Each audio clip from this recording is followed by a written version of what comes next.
Olá, pessoal. Bom, para quem não me conhece, meu nome é Sérgio Paes de Barros e eu sou professor de psicologia na UTFPR, aqui no campus Pato Branco. Sou formado em psicologia, então sou psicólogo, mestre e doutor em psicologia do trabalho. E conforme eu combinei com os estudantes da Atlética das engenharias da UTFPR de Pato Branco, vou comentar nesse vídeo um pouco sobre ansiedade para os estudantes. Pensando na questão própria que tem afligido alguns, até por isso que esse foi o pedido, falar um pouco de produtividade. Bom, a ansiedade, ela é uma reação humana enquanto sintoma inicial. Enquanto sintoma, a gente pensa na ansiedade de forma muito próxima com o estresse de alerta, aquela primeira fase de estresse. O pessoal que faz minha disciplina, psicologia aplicada ao trabalho, para engenharia, em geral deve lembrar disso. Quando você tem contato com uma fonte que te tira de uma zona de conforto e faz com que você, digamos assim, desperte um mecanismo evolutivo mesmo, de luta e fuga, você vai jogar adrenalina no seu organismo, você vai ter toda uma mudança de respostas fisiológicas e vai entrar no que a gente chama de preparação para a ação. Esse estresse de alerta de primeira fase, ele dá alguns sintomas que são muito próximos do que a gente tem como sintomatologia de ansiedade. Então, a gente pode ter tremedeira, dor de cabeça, um aperto no peito, até quem mais indica paciente na área da medicina para psicólogo ou para psiquiatra são cardiologistas, porque o pessoal sente uma dor no peito e começa a achar que está infartando, quando vai ver uma crise de ansiedade. Também mão ou pé gelado, excesso de suor, você não ter vontade de comer ou começar a ter uma fome insaciável, que é o que a gente chama de comer por ansiedade. Tudo isso frente a um estímulo que vai desencadear todo esse mecanismo fisiológico de estar preparado para agir. E será que a gente está num momento desse? Com certeza. Até a gente tem na filosofia uma frase dos filósofos gregos que é: quem não tem medo não tem consciência. De uma certa forma, que se você não está tendo nenhuma resposta a perigo, é porque você acha que não está tendo um momento muito perigoso. Eu gravo esse vídeo a pedido de estudantes justamente por causa da época que estamos de quarentena. Gravo esse vídeo, estamos em 3 semanas, um pouquinho mais, entrando em quarentena. Então, se você perceber a gravidade da situação, você vai ter, obviamente, uma estrutura funcional de alerta, de resposta. Então você entra sim em estresse. E principalmente, na minha disciplina, a gente sempre bate muito na terceira fase de estresse, que é o esgotamento, que parece depressão. Só que aqui nesse momento, principalmente que a gente estava com 2 semanas de aula, descansados, a gente tem um outro mecanismo agindo, que é, digamos, a fase de alerta do estresse, com muita adrenalina, muita preparação de ação, uma energia e também que acaba virando uma oscilação forte entre muita energia, excitação, que leva à falta de foco, falta de concentração, falta de você conseguir sentar e produzir algo, alternando com momentos de diminuição muito forte da energia. Então, se você está percebendo a gravidade da situação, sim, você está em estresse, e sim, sintomas de ansiedade tendem a fazer parte do seu cotidiano. Bom, a ansiedade, ela tem características interessantes, como se você sente que está ficando ansioso, fica bravo com você mesmo e tenta controlar, a chance dela piorar é maior. Comento com estudantes que às vezes você está numa prova que você estudou e resolve os conteúdos em casa. Na hora da prova, se você fica com um pouco de medo, tira seu sono, digamos assim, você fica mais elétrico. Agora, se você fica com muito medo, uma descarga muito grande de adrenalina, você acaba tendo um branco e não conseguindo lembrar. Se você ficar bravo com isso, ao invés de tentar relaxar para voltar a ter o controle, se você ficar bravo, você tem dois problemas agora. O medo da prova, que te gerou um pico, que a gente chama de estresse, ficou tão ansioso, que jogou tanta adrenalina que travou e deu branco, como não só isso, você agora está bravo consigo próprio, tentando se controlar à força. E aí você acaba o quê? Piorando. Bom, uma questão interessante para a gente começar a falar de ansiedade é que nós estamos num momento que é difícil falar de start da ansiedade sem gatilho. Muitas vezes a gente vai falar de, olha, a sua ansiedade, ela tem um gatilho? Algo gera um start, um começo de um processo de ansiedade? Ou ela vem de repente? Nesse momento é difícil falar disso porque a gente está em confinamento, a gente está numa quarentena. Então, gatilho todo mundo tem nesse momento, se é que compreende a gravidade da situação. Bom, tem gatilho, mas é interessante ver qual que é o modelo de conteúdo que desencadeia esse gatilho. Porque dependendo do jeito que tiver, a gente pode tentar trabalhar. Por exemplo, o que gera o seu gatilho é lembrar de algo ruim, é lembrar, por exemplo, de uma vez que você foi para o hospital e foi muito ruim, e agora você tem medo de ficar com alguma doença, e claro, a gente está numa pandemia, e ir para o hospital. Nesse caso, a gente está com algo que a gente poderia falar de um sintoma ligado sim à ansiedade, é um quadro de estresse pós-traumático. E aí vale a pena você parar, chamar quem estiver perto de você e começar a conversar sobre isso. Aí você vai dizer, não, mas eu não gosto de conversar sobre isso. Quando eu converso sobre isso, eu começo a ter taquicardia, meu coração bater, a ficar suado, tremer. Então, se quando você toca nesse assunto, você tem um pico de ansiedade, é melhor tocar nesse assunto. Você vai familiarizando o seu organismo com esse conteúdo e de forma que ele vai deixando de ser um grande estímulo perturbador. Ele fica um pouquinho, digamos, familiar. Porém, se você tem outros modelos de aparecer ansiedade, como por exemplo, comportamentos de repetição, criação de rituais muito rígidos, seja de limpeza, organização, silêncio ou etc. É interessante você perceber que está fazendo isso e não deixar essa bola de neve aumentar. Perceba que você está entrando num comportamento mais obsessivo-compulsivo e para no começo. E começa a tomar um pouco mais consciência. Claro, tudo isso é interessante se você tiver acesso a um profissional. Mas como nós estamos confinados, a ideia desse vídeo é mais conversar um pouco, até para você saber alguns nomes das coisas, estresse pós-traumático, transtorno obsessivo-compulsivo, ou me dá um medo do nada, como se eu tivesse levado um susto. A gente pode estar falando de uma crise de pânico, ou um TAG, um transtorno de ansiedade generalizada. Por que falar esses nomes? Porque você pode procurar na internet, artigo científico, vídeos no YouTube e começar a procurar um pouco mais sobre isso. Então, conforme eu falava, pode ser que a sua ansiedade seja de repente, como se você tivesse levado um susto.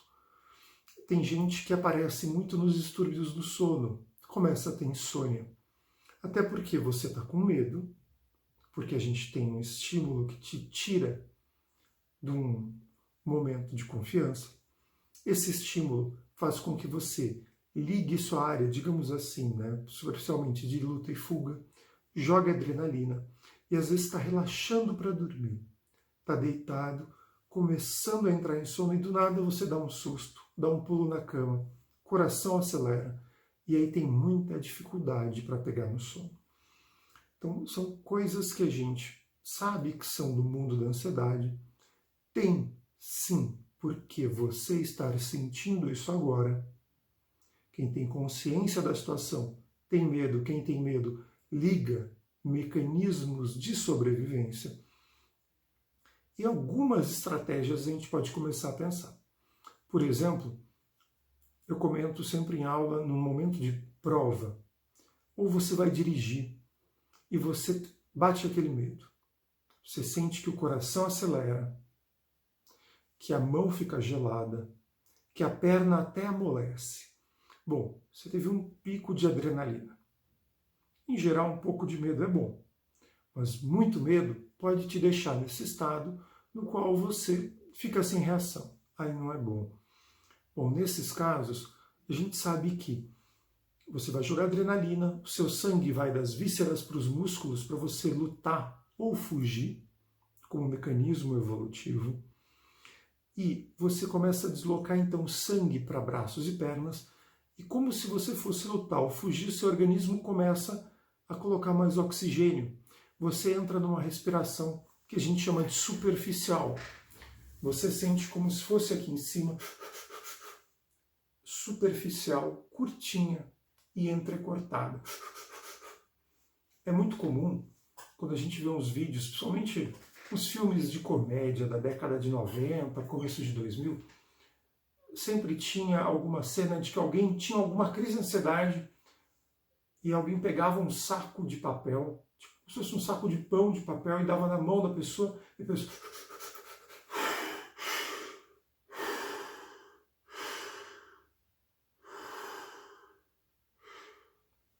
O que está acontecendo? Temos dois processos aí. E é um processo muito bacana. Se vocês procurarem controle de ansiedade, aí no YouTube vocês vão ver que são vários os vídeos que retomam ao controle de respiração. Uma respiração entrecortada e muito curta faz com que como se eu aumentasse uma série de metabólicos, acidez no sangue, muita coisa, que faz com que eu comece a passar mal, como se eu visse estrelas. Bom, eu tenho aqui uma situação onde me interessa sair disso e respirar mais devagar. Eu quero mudar o padrão de respiração para segura um tempo, vai soltando devagar. Você pode contar.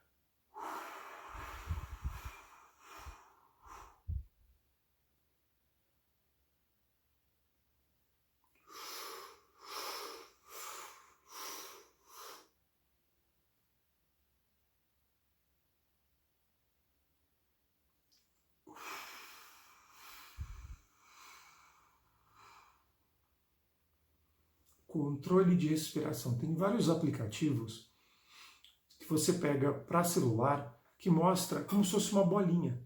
E a bolinha fala, inspire, e ela vai subindo. Aí uma hora ela para, você para de puxar o ar. Aí aparece escrito, segure. Aí daqui a pouco, expire. E você vai trabalhando, olhando visualmente uma bolinha e seguindo ela.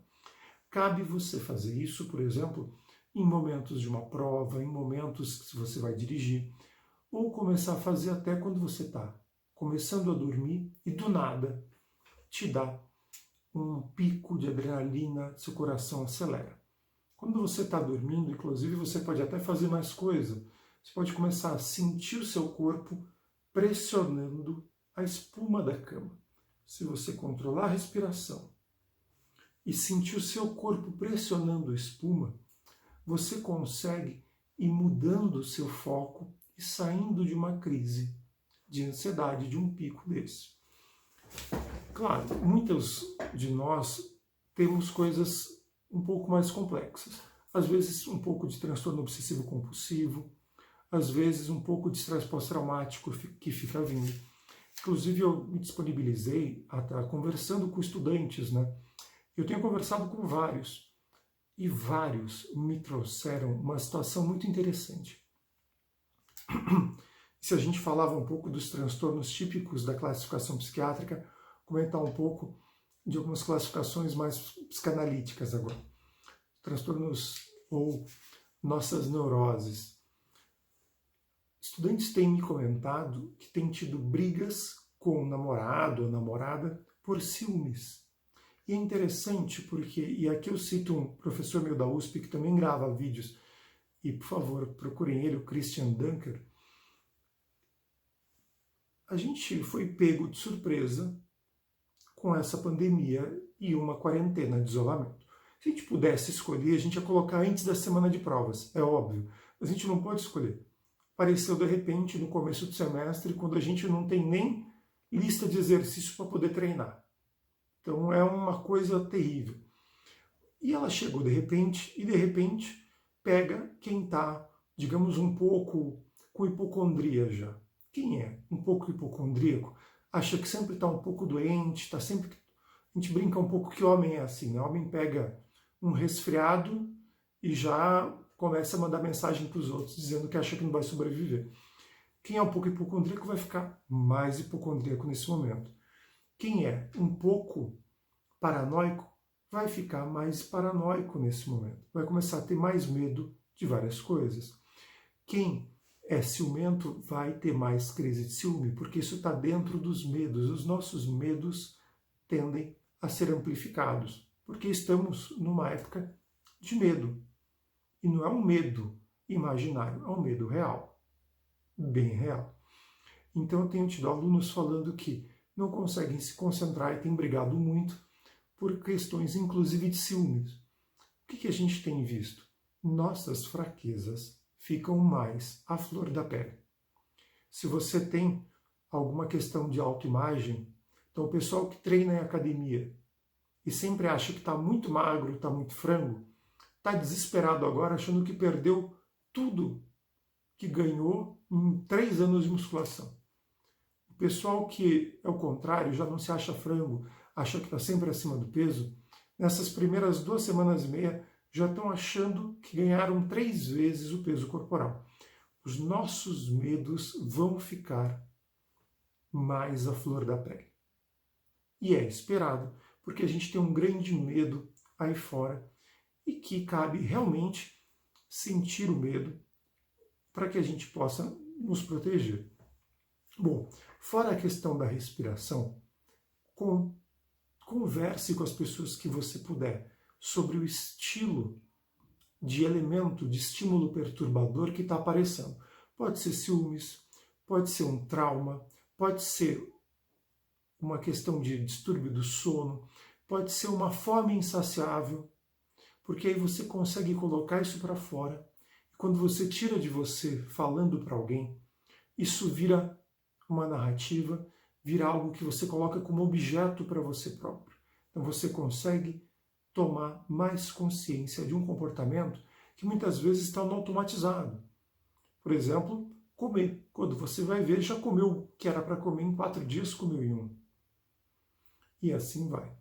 Bom, outra técnica que a gente tem visto que pode ajudar a gente a tentar manter alguma produtividade é foco. Ah, mas esse é o meu problema, eu não estou conseguindo focar. Então, a gente quando está ansioso, adrenalizado, a gente está com medo. E a gente não desliga, por isso que a gente não consegue dormir. A gente não desliga. Então, seria interessante, e aí vale a pena dar nomes para vocês poderem procurar mais coisas, como mindfulness. Tente preencher sua mente com uma coisa. Então, eu, por exemplo, gosto de, normalmente, lavar louça vendo algo no YouTube ou escutando uma música com a TV ligada no jornal, fazendo 3 coisas ao mesmo tempo. Isso não é bom agora. Tente se entregar se você tem tido problemas de ansiedade e precisa produzir algo. Tem um pessoal, inclusive eu tenho 8 orientadores de TCC, tenho feito reunião, inclusive, mas se você tem que produzir ou quer produzir e não consegue se concentrar, comece a pegar momentos do seu dia para focar em uma coisa só. Para uma hora para escutar música, mas aí deita e fecha os olhos e apenas escute a música. Uma hora que você for lavar a louça, para tudo e tome como um treino. Concentre-se lavando a louça. Vai assistir um vídeo? Assista só ao vídeo. Vai tentar ler algo? Desliga a TV, tira o som, tente se concentrar. O que é interessante nesse momento? Então, os estudantes têm falado, Sérgio, eu quero estar produzindo. Não só os estudantes, como os professores. Todos nós estamos com muitos problemas de produtividade. Não porque a gente não é capaz. A percepção de que nós não somos capazes faz parte daquilo que eu estava dizendo. Nossas fraquezas estão amplificadas porque estamos em confinamento de pandemia. Nossas fraquezas estão amplificadas e nós temos sempre uma fantasia de incapacidade, uma fantasia de impotência. Então, se numa época comum eu já tenho tudo isso, numa época onde eu tenho um grande medo, uma época de pandemia, uma época que o gatilho ele é real, o gatilho da ansiedade, do estresse de alerta, o gatilho do medo, ele é muito real e muito concreto, e todo mundo que estiver sentindo não é para se sentir culpado, é para se respeitar, porque você tem que respeitar o fato de você ser inteligente o suficiente para estar com medo. Porque infelizmente tem gente que não chega nesse ponto. Não devemos invejá-los. Com certeza não. Então respeite o seu medo e saiba que a percepção de que você não é capaz, você começar a ler um texto e você chega no final da página, olha para o lado, quando volta a ler, você não sabe onde você parou. Aí você volta para o começo da página e você fala, acho que eu já li isso. Então você já leu, acabou de ler e não assimilou nada. Não pense que você não é capaz. Inicialmente é o que vai aparecer para você, nossa, eu sou incapaz. Não. Essa percepção de ser incapaz, de não ser inteligente o suficiente, de não ser capaz o suficiente, de não ser produtivo o suficiente, entra igual nas nossas fraquezas à flor da pele que eu estava dizendo. Você está se achando, não está se achando grande o suficiente, não está se achando magro o suficiente, não está achando a casa limpa, organizada o suficiente, você não está se sentindo seguro o suficiente. E quando a gente tem essa insegurança estruturalmente amplificada, ela vira toda a insegurança. Até por isso que eu comentava, diversos estudantes têm me relatado que um dos grandes problemas nessa quarentena são discussões de ciúme. Ciúme e insegurança.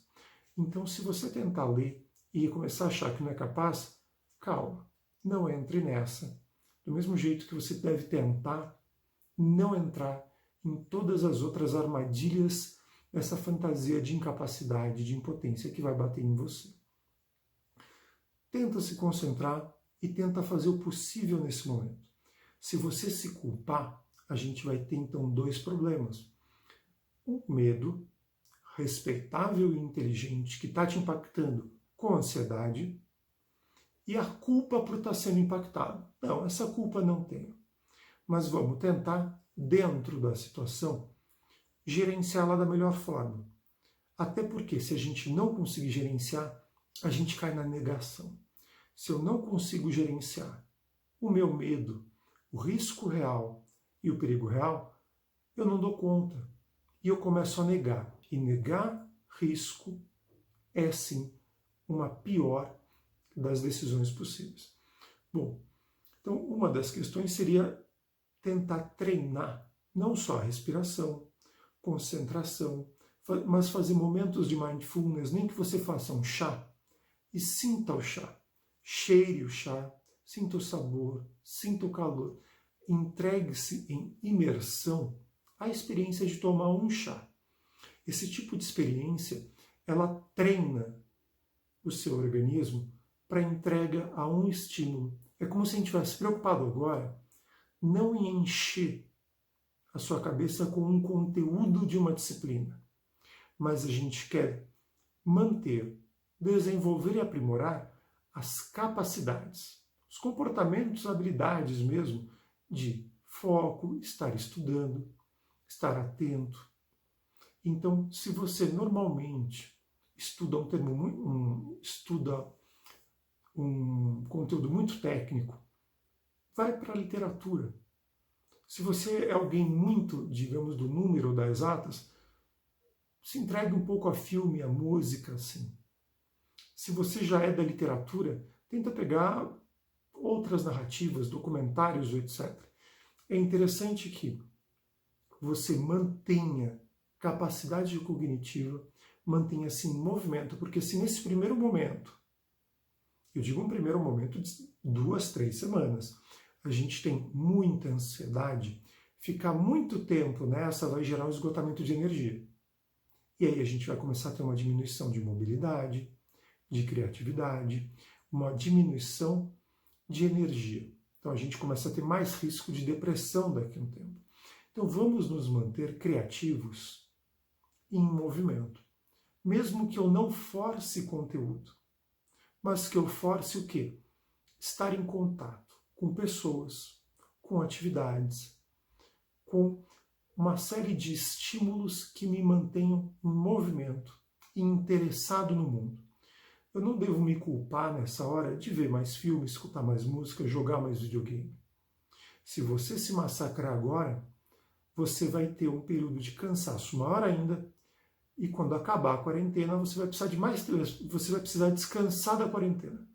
Então, vamos manter a gente de uma forma mais saudável, menos culpada, com menos cobrança, para nos mantermos com uma melhor capacidade produtiva, para quando acabar a quarentena a gente poder acelerar em velocidade máxima. Se você massacrar demais agora por produtividade, quando acabar a quarentena você vai precisar de um tempo para descansar. E é justamente o contrário que a gente quer. Bom, você também pode... Eu cheguei a mandar para diversos estudantes meus, mas tem o meu e-mail aqui da UTF, sergiobarros@utfpr.edu.br, pode mandar e-mail para mim, ou pode me chamar em rede social, podemos conversar e até mais.